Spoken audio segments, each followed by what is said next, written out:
Hey, what's happening, y'all? It's me coming back at you again with another vid. Well, this is a second installment of my a fight that was supposed to happen series, and I have to say this once again. Shout out to B Marsh and Hatman Strikes Back because they've actually inspired me to do these collection of series of these videos. B Marsh is more of a he does it to where a fight that we didn't get to see in an era where there's we've seen a lot of great fighters come from a certain era like the 90s or the 80s. He looks at certain type of fighters and he runs down their careers and brings up hypotheticals and just gives us gives ideas on just to give us a visual of what would have happened those fights actually got made.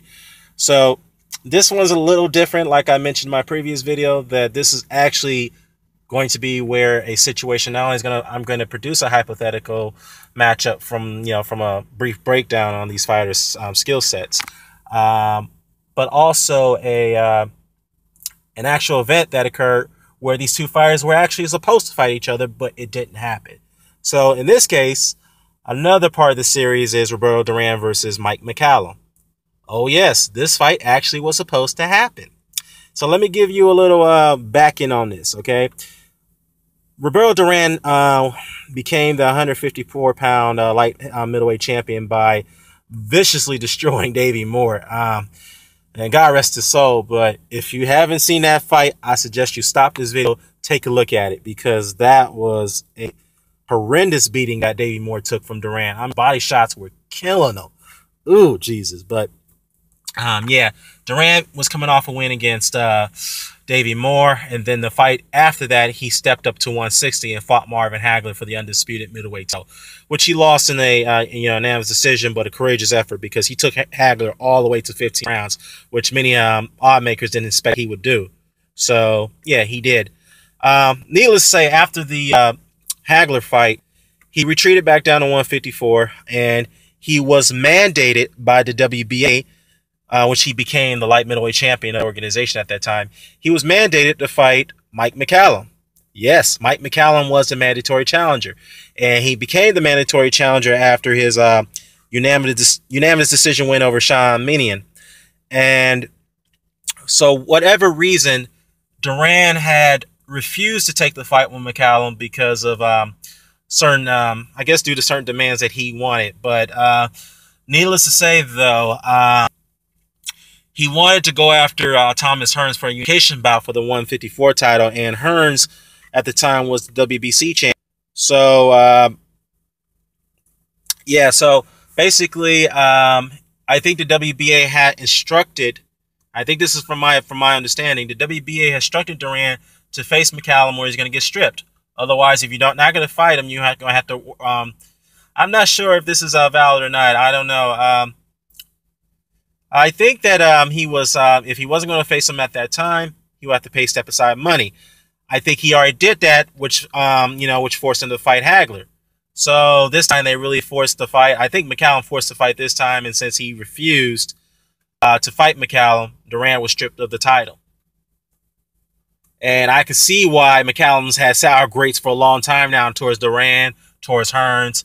Now, as far as Leonard and Hagler is concerned, I'm not sure about that because I never heard of McCallum calling out Leonard or Duran during his run. Now, I mean not Duran, Hagler and Leonard.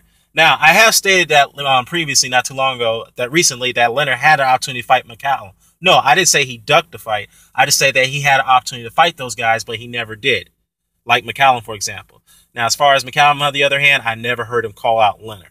Okay, so that's a very murky situation, nor did Hagler, because if you look at it from another perspective, after Hagler retired, after he retired from the Leonard fight, McCallum decided to move up in weight. He was campaigning at 154.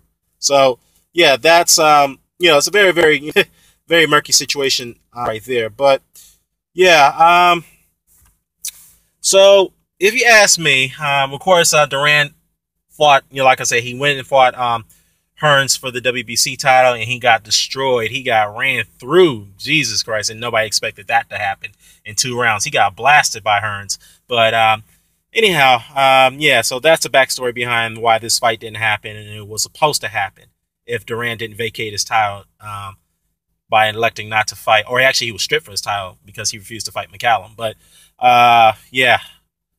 Plus, you know, from a hypothetical standpoint, who would have won this fight between the two if it actually have taken place?